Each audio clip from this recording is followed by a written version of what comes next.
안녕하십니까. 2차 전지와 인공지능 수업 강의를 담당하게 된 부산대학교의 강준입니다.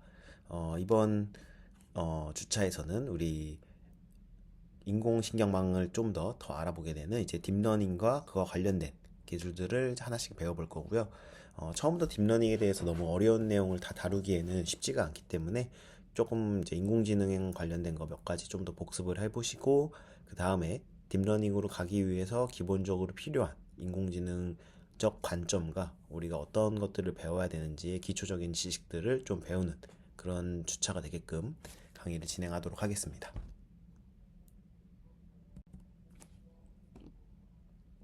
자, 첫 번째로 인공신경망을 우리가 이제 주로 다룰 건데요. 보시면은 인공신경망이 사실 딥러닝과 이 신경망의 가장 핵심적인 부분이 되겠습니다. 그러니까 인공신경망이랑 그 말인즉슨 우리가 신경망이란 게 원래 존재했단 소리고, 그거를 인공적으로 만든 게 인공신경망이 되겠죠. 그러니까 굳이 인공신경망을 만든 이유는, 그러니까 우리가 사람의 지능이나 어떤 지식 같은 게 보통 이제 뇌에서 오는 영역으로 우리가 생각을 하고 있잖아요. 그럼 뇌에서 어떤 신호를 주고 받으면서 우리가 학습도 하고 뭔가를 분석을 하고 인지도 하고 그렇게 할 수 있는 건데, 기억도 하고요. 그러니까 이 뇌라는 곳에서 신호를 주고받을 때 이 신경망이란 걸 통해서 신호를 주고받게 됩니다. 그래서 그거를 인공적으로 만들면 우리가 인공 뇌를 만들 수 있게 되는 거니까, 인공적으로 뇌를 이제 만들 수 있게 되면은 우리가 굉장히 고성능의 어떤 소프트웨어나 하드웨어를 이용한다면은 사람의 뇌를 뛰어넘는 훨씬 더 굉장히 많은 것을 처리할 수 있는 그런 인공 뇌를 만들 수 있게 되겠죠. 그래가지고 이제 인공신경망에 대해서 사람들이 많은 관심을 가졌던 겁니다. 굉장히 예전부터, 한 70년 전부터. 그래서 1956년에 이제 다트머스 컨퍼런스에서, 다트머스가 이제 요 아이비 리그에 해당하는 학교 중에 하나죠. 한국 사람분들은 잘 모르시는 분들도 있는데 굉장히 유명한, 학부가 굉장히 유명한 미국의 대학교 중에 하나죠. 그때 굉장히 많은 인공지능의 선구자분들이 이제 다 같이 AI에 대해서 이제 컨퍼런스를 했었는데, 그때 이제 처음 회의에서 Artificial Intelligence라고 해서 인공적인 지능이란 용어가 처음으로 사용되기 시작했습니다. 그래서 이런 Artificial Intelligence, AI를 만들기 위해서 계속 시도했던 것이 바로 인공신경망을 만드는 것을 많은 이제 사람들이 연구를 진행을 했었습니다.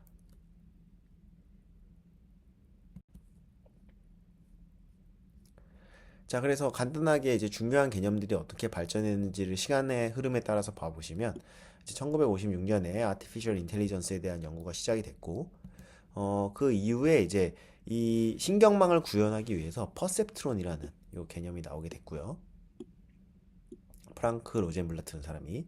그래서 어떤 신호가 들어오고 각 신호의 중요도를 곱해줍니다. 그러니까 어떤 신호들이 굉장히 많은 신호가 들어올 텐데, 우리가 사람이 눈으로 사물을 쳐다보거나 할 때도 주변에 내가 보고자 하는 사물을 좀 더 강하게 인식하게 되고, 사실 많은 것들이 있는데 모든 거를 한눈에 우리가 담지 못하잖아요. 그러니까 많은 신호들은 들어오는데 그 중에 중요한 거에다 가중치라고 하는 요 W를 곱해가지고 걔 값의 신호가 더 세지게끔 만들어주고, 가중치가 작은 애를 곱해주면 그런 신호는 이제 무시하는 신호들이 많이 생기겠죠. 그런 것들이 신호들을 쭉 들어온 거를 가중치로 곱한 다음에 x1 곱하기 w1, 그 다음에 더하기 x2 곱하기 w2, 이런 식으로 계속해서 신호를 다 가중치와 곱해가지고 다 더해주게 되면 어떤 특정한 값이 나오겠죠.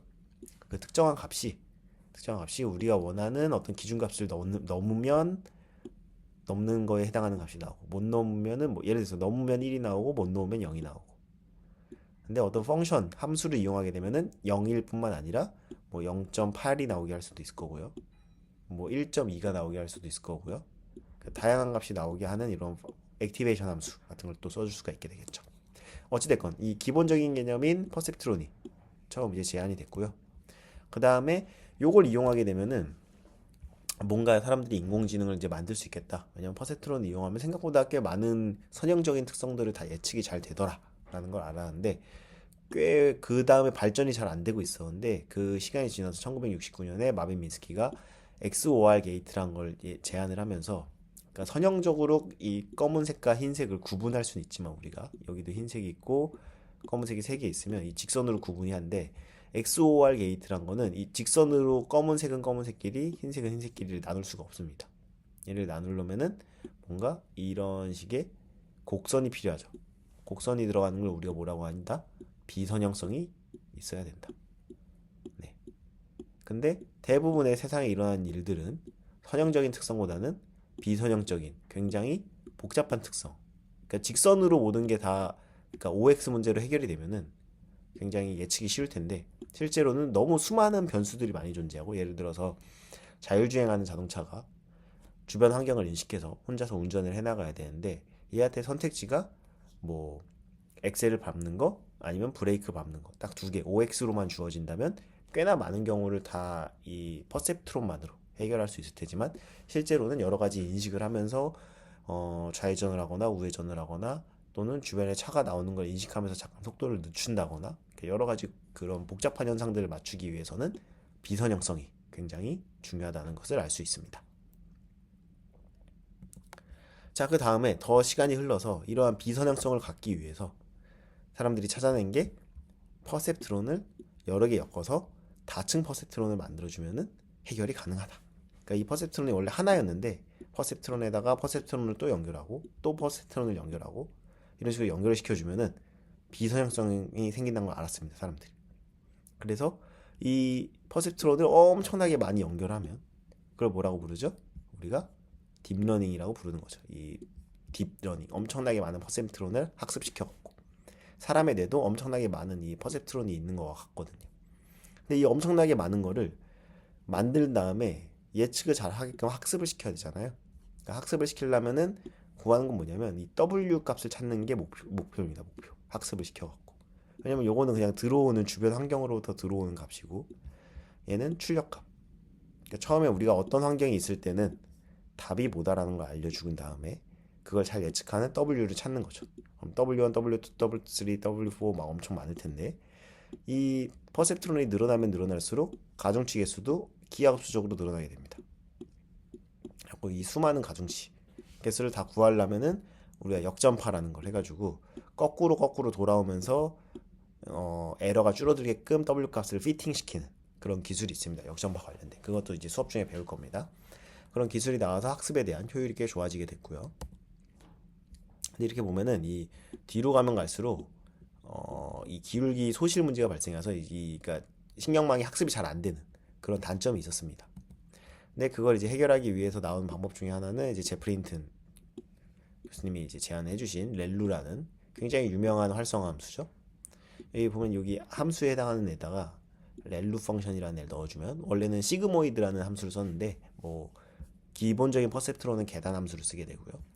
그래서 이제 렐루라는 걸 써주게 되면서 훨씬 더 딥러닝 학습이 기울기 소실 문제를 해결되면서 굉장히 복잡한 현상을 학습시킬 수 있게 되는 그런 식으로 이 인공지능이 발전해 왔다고 볼 수 있습니다.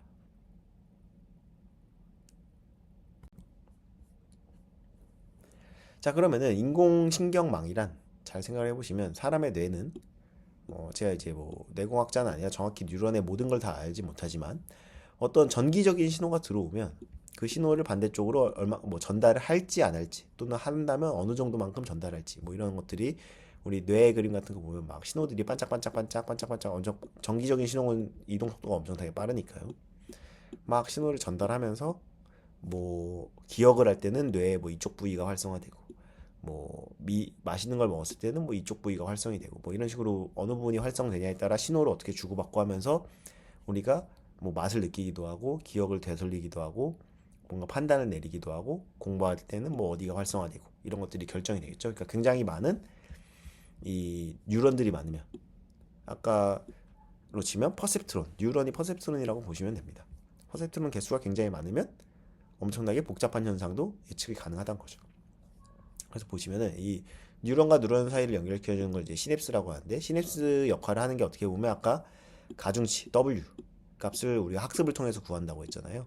그래서 서로 뉴런이 얼마나 연결돼 있고 연결돼서 신호를 어떤 식으로 주고받냐를 결정하는 게 시냅스라고 부르고요. 그래서 이 시냅스에 우리가 가중치를 구하는 것이 굉장히 중요하다. 그래서 이 시냅스 역할을 하는 매개 변수 수가 굉장히 중요한데 매개 변수 수가 우리가 잘 알고 있는 챗GPT를 떠올려 보시면 2018년에 나왔던 GPT-1의 경우 1억 1,700만 개. 그 다음에 뭐 엄청 늘어나죠. 15억 개 GPT-2에서는. 우리가 이제 많이 쓰게 됐던 GPT-3에서는 1,750억 개. 그리고 최근에 나온 GPT-4는 잘 공개는 안 되는데 한 100조 개 정도? 더 된다는 얘기도 있고 좀 덜 된다는 얘기도 있고요. 근데 보면은 인간의 뇌는 약 1000개의 뉴런과 100조 개의 시냅스를 가지고 있다. 그래서 우리가 GPT-4 정도 되면은 뭐 공개되지 않아서 정확하지 않을 수 있지만 거의 사람의 뇌에 이제 가까운 그 매개변 수술을 갖다 보니 굉장히 방대한 여러 가지 데이터로부터 학습을 시켰더니 질문을 하면은 굉장히 이제 인위적인 답변이라는 느낌보다는 사람이 답변을 해주는 것 같은, 그리고 굉장히 방대한 분야에 대해서 다 답변을 잘 해주는 그만큼의 성능을 가져왔다. 그러니까 만약에 우리가 더 많은 학습 데이터와 더 많은 매개 변수와, 근데 매개 변수가 무조건 많다고 꼭 학습이 잘 되고 좋은 게 아니라 얘를 잘 학습하는 게 또 어렵다 보니까 여러 가지 이걸 잘 학습시킬 수 있는 인공지능망, 되게 딥러닝 새로운 기술들이 더 더해지면은 앞으로 뭐 1, 2년 정도만 더 지나도 훨씬 더 굉장히 효과적으로 원하는 지식들을 이렇게 도와주고, 코딩 같은 걸 도와준다든지, 또는 언어를 번역하는 걸 도와준다든지, 글쓰기를 도와준다든지, 이런 다양한 역할을 보조해 줄 수 있는 그런, 지금보다 훨씬 정확하고 굉장히 뛰어난 능력으로 보여줄 수 있는 능력이 1, 2년 안에 충분히 나오고 볼 수가 있는 거죠.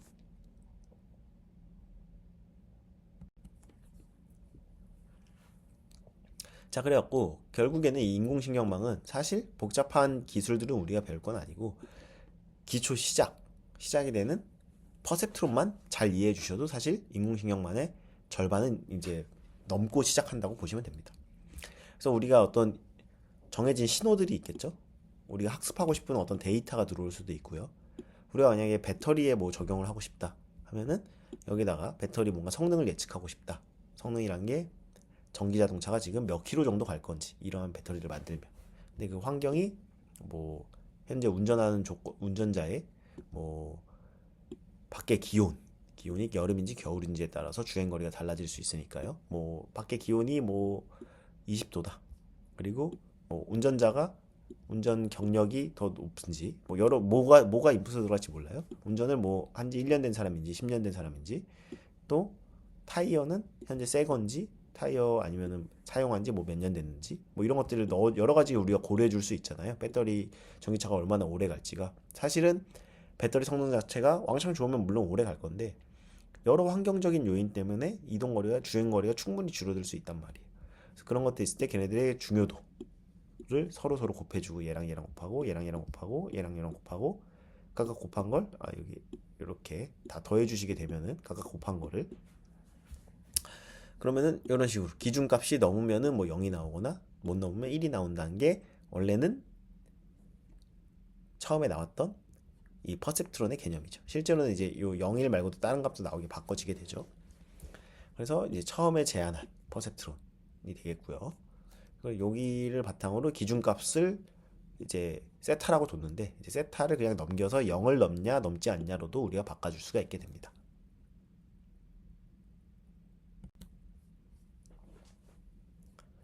그래서 원래 이쪽에 있던 세타를 그냥 반대로 넘겨서 B라고 기호를 바꿔주고 우리 얘를 편향, 바이어스라고 불러주게 되고, 그 말인즉슨 원래 아까 W1 곱하기 X1, W2 곱하기 X2 한 다음에 편향값을 더해준 게 0보다 작거나 같은지, 0보다 큰지로 해가지고 0이 나오는지 1이 나오는지로, 나중에 이제 함수를 바꿔주면 0, 1 말고도 다른 값이 나올 수도 있겠죠.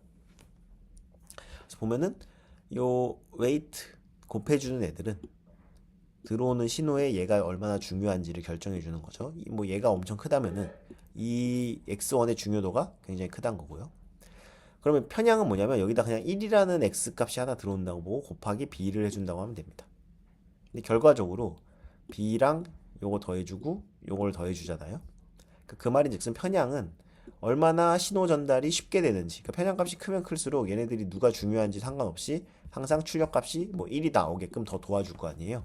그러니까 편향은 얼마나 쉽게 원하는 기준치를 넘어가는지, 그러니까 출력물의 값을 얼마나 큰 값을 바로 배태나게 해주는지 결정해 주는 거고, 그러니까 작동이 얼마나 쉽게 되냐 안 되냐, 가중치는 어떤 애가 제일 중요하냐를 결정하는 겁니다. 그래서 어떤 애가 중요한다 하더라도 굉장히 얘네들이 신호를 못 뱉어낼 수도 있단 말이에요. 그게 더 맞는 걸 수도 있고. 그래서 이런 가중치와 편향값의 조절, 그러니까 요것도 어떻게 보면은 매개 변수가 되겠죠. 시냅스에 해당하는 얘네들 값을 구하는 것이 인공신경망에서 가장 중요한 우리가 원하는 바가 되겠습니다.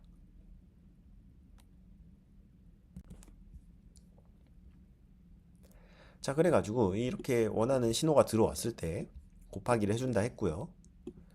그런 다음에 이 곱한 애들을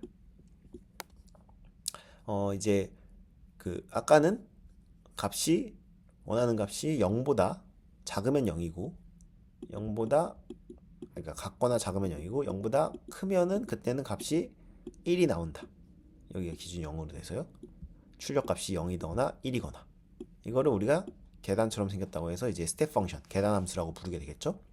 이런 계단 함수를 원래 이 함수로 사용했던 건데 이 계단 함수를 쓰는 걸 우리가 이제 퍼셉트론이라고 불렀던 건데 계단 함수를 쓰게 되면은 값이 0 아니면 1밖에 안 나오니까 뭔가 좀 복잡한 현상을 예측하기가 좀 어렵습니다. 물론 얘를 막 여러 개 섞으면은 조금 더 비선 형성을 만들어낼 수 있지만 굉장히 비효율적으로 비선 형성이 만들어지게 되죠.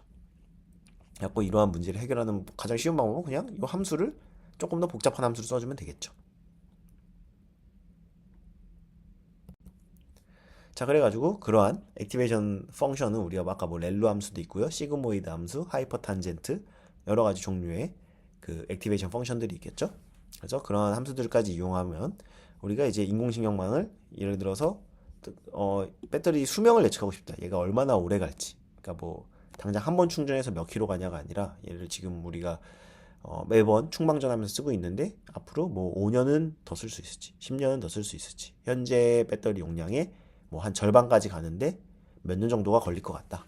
그러면은 뭐 현재 자동차 운전하는 사람의 주로 운전하는 지역의 뭐 위도, 경도, 운전자 나이, 사고 횟수, 뭐 충전 횟수 뭐 이 밖에 여러 가지 것들이 있겠죠? 그러니까 이런 것들은 뭐 정해져 있는 게 없습니다. 이런 것들 우리가 핑거프린트 또는 뭐 디스크립터라고도 부르는데 요거를 어떤 걸 골라가지고 학습시킬 때 쓸 거냐. 어떤 애가 예를 들어서 위도 경도가 의외로 막 학습시켜 얘를 맞추는데 학습시켜 봤더니 얘나 얘가 의외로 굉장히 중요할 수도 있고요. 또는 뭐 충전 횟수가 굉장히 제일 중요할 수도 있고요. 약간 우리가 그 배터리의 지식을 바탕으로 한다면 이런 충방전 횟수가 굉장히 중요할 것 같긴 하죠. 근데 굉장히 고려해야 될 수 있는 것들이 많이 있을 수 있어요. 이런 것들의 데이터를 모으는 것도 중요하고요. 방대한 데이터가 있다 치고 해보면은 실제로는 이제 어떤 애가 가장 중요한 역할을 하는지가 우리 예상과 다를 수도 있다는 거죠. 뭔가 우리 알 수 없는 이유에 의해서. 근데 어찌됐건 이런 식으로 얘 곱하기 요거 이런 식으로 이제 퍼셉트론처럼 동그라미가 하나가 아니라 한 층에 뉴런도 굉장히 여러 개 넣을 수 있고요. 그럼 가중치가 굉장히 늘어나겠죠. 이도에서 하는 가중치 하나 둘셋넷 다여 일곱 개, 경도에서 가중치 하나 둘셋넷 다 일곱 개, 운전자 나이에 대한 가중치 일곱 개. 그 다음 또 여기서 다음 층에 인공신경망이 연결이 되면 하나 둘셋넷 다 여섯 개. 또 그럼 이 7 곱하기 6. 그 다음에 여기서 또 여기 이만큼 가중치 개수가 그러니까 엄청나게 많아지는 거죠.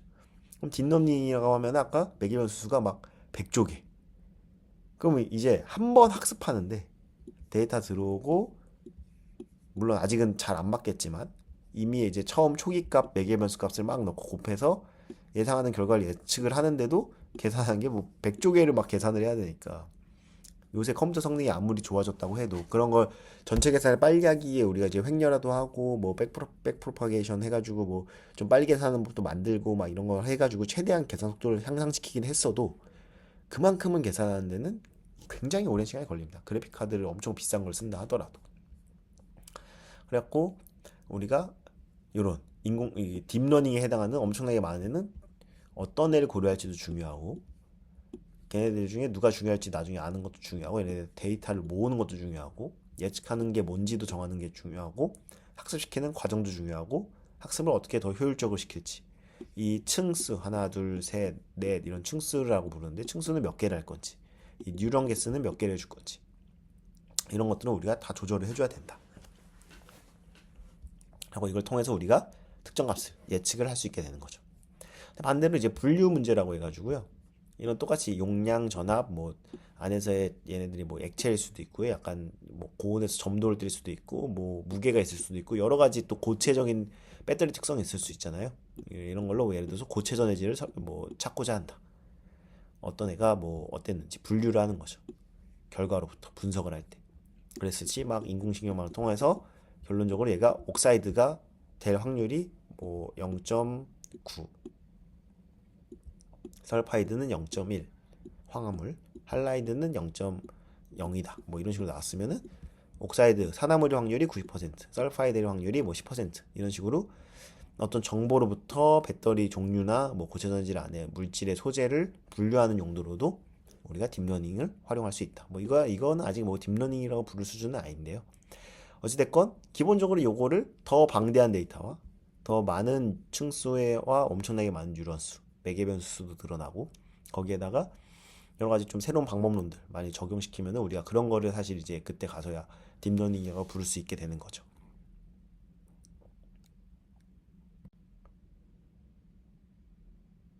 자, 그래서 이제 딥러닝까지 가기 전에 먼저 간단하지만 사실 꽤 데이터가 몇만 개 되는 훈련하기 위해 6만 개, 잘 학습이 되는지 테스트하기에 10,000개 돼 있는 꽤 많은 데이터거든요. 이 정도면 실제로 뭐 더 하려고 한다면 막 100만 개, 1000만 개까지 다루면 좋겠지만 대표적인 기초적으로 딥러닝을 배울 때 다루는 데이터셋 중에 엠니스트 데이터셋이라고 해서 손글씨 데이터셋이 되겠습니다. 그래서 이렇게 숫자 사람이 손으로 쓴 것처럼 0000, 1111, 222 뭐 이런 식으로 숫자를 막 적어 놓은 건데 뭘 하고 싶은 거냐면 이런 글씨드가 인식이 됐을 때 보고서 얘가 숫자가 몇인지 맞추는 딥러닝 인공신경망을 만들고 싶은 겁니다. 자, 그래갖고 보시면은 그러니까 이게 그냥 뭐 별거 아닌 것처럼 보이지만 생각보다 어려운 게 사람도 좀 쉽지 않은 게 뭐 이런 숫자들 약간 4인지 9인지 뭐 얘도 좀 사실 이상하고요. 4를 좀 이상하게 쓴 게 많죠. 뭐 이런 것들 이건 뭐 Y도 아니고 그리고 뭐 이런 애들도 좀 애매할 수 있고 1인지 아니면은 뭐 이상하게 쓴 게 몇 개씩 있죠. 그러니까 이런 숫자들 때문에 얘네들 어떻게 학습을 시켜서 기계가 과연 막 이렇게 애매하게 쓴 애들도 사람보다 잘 구별할 수 있을까? 뭐 이런 식으로 응용할 수도 있겠죠. 그러니까 뭐 예를 들어서 요런 애야 누가 봐도 8이잖아요. 근데 이제 얘를 컴퓨터가 학습을 해야 되잖아요. 컴퓨터가 학습을 하려면 어떤 식으로 해야 되면 뭔가 데이터를 숫자화해서 보여줘야 되는데 그걸 어떻게 숫자할 건지 그런 것들도 굉장히 중요하단 말이에요. 얘를 어떻게 컴퓨터가 학습하게끔 넣어줄 거냐. 그러니까 데이터를 컴퓨터가 학습하게끔 변환을 시켜주는 그런 것들이 딥러닝에서 굉장히 중요합니다. 사실 딥러닝 방법론들 현재 나온 거 쓰는 거는 굉장히 쓰기 좋게 코드화돼 있기 때문에 좀 컴퓨터 코딩에 익숙하신 분들은 금방 쓰는데 중요한 건 데이터를 모아서 그 모은 데이터를 어떤 애가 중요한 건지 내가 몇 개 디스크립터나 핑거프린트를 정해줘야 되고요. 그런 다음에 걔네들이 컴퓨터가 학습할 수 있게 어떤 식으로 얘네들을 어떻게 숫자화해서 보여줄 거냐. 그럼 얘는 이제 이미지 파일의 숫자화 방법을 쓴 건데 총 네모칸을 228 by 28로 나눈 다음에 0으로 돼 있으면 검정색 그리고 255가 되면 흰색 그리고 그 사이의 숫자면 약간 조금 검맣거나 뭐 회색 같은 느낌이겠죠. 그래서 000000 그러니까 얘를 이제 컴퓨터가 인식하게 하려면 이러한 어떤 2차원 바둑판 모양의 2차원 평면 배열의 데이터가 생성되는 거죠. 그래서 이런 식으로 000000 하다가 이제 흰색 부분은 4, 뭐 62, 제일 밝은 데는 뭐 255, 제일 흰색 이런 것들에 서 이렇게 표현을 해주고 그러면 총 숫자가 28 by 28니까 784개의 숫자가 인풋 데이터로 들어가고 이런 식으로 가중치가 엄청나게 많이 곱해지면서 최종적으로 결과물로 숫자가 0, 1, 2, 3, 4, 5, 6, 7, 8, 9 총 10개가 있겠죠. 그 중에 막 해서 확률적으로 누구의 확률이 제일 높다. 이런 식으로 인공신경망이 이제 작동을 하게 되는 것입니다.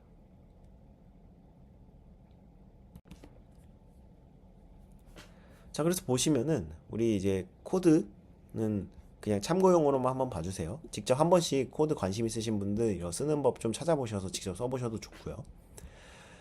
엠리스트 데이터란 거는 여기 케라스라는 데서 데이터셋에서 공짜로 제공을 해주고요. 그냥 읽어온 다음에 트레이닝 셋과 트레이닝 할 때 이제 정확도 측정하는 그러니까 트레이닝 셋의 그 인풋 값 아까 28 by 28 그다음에 걔네 답이 몇인지 숫자 1인지 2인지 3인지 이런 거 테스트 셋 아까 10,000개였죠. 10,000개의 데이터 그리고 걔네들의 값 정답이 몇인지 그러면은 자 학습 데이터 처음 6만 개는 28 by 28 by가 총 6만 개가 있고요. 정답은 숫자만 딸랑 하나 있는 게 6만 개 있는 거겠죠.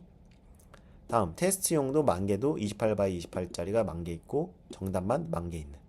그래서 이런 식의 데이터가 숫자화 데이터가 있다. 그래서 요거를 잘 가공해 가지고 우리가 학습을 시키는 게 중요하다. 그러니까 데이터 인풋을 어떻게 숫자화 시킬지가 딥러닝을 시작하는 제일 중요한 단계가 되겠습니다.